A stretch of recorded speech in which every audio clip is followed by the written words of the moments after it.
大家好，我是小菜花，今天和大家分享白萝卜加鸡蛋最简单鲜美的家常做法。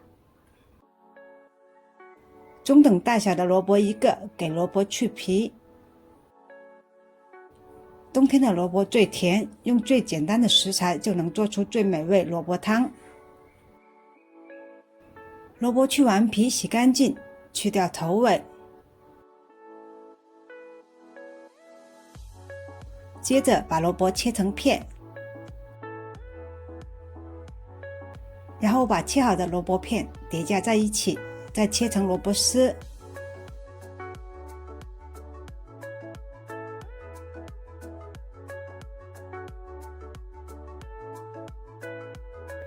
萝卜切完后，再切几根葱，切成葱花备用。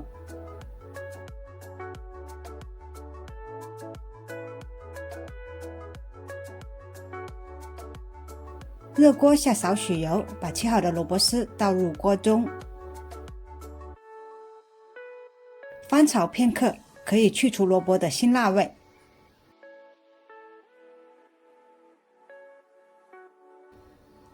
把萝卜丝炒至半透明，再把萝卜丝先装起。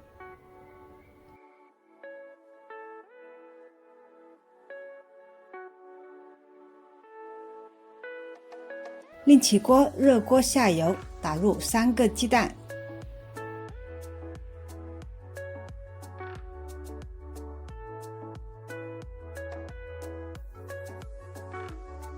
把鸡蛋煎至两面金黄，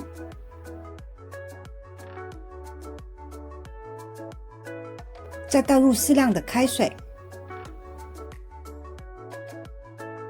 然后把之前炒过的萝卜丝放进来，放进适量盐，一点胡椒粉调味，盖上锅盖煮8分钟左右。萝卜煮至自己喜欢的软硬口感，打开锅盖，放进点枸杞，再放进一丁点鸡精增鲜，也可不放。出锅前放进葱花，拌匀，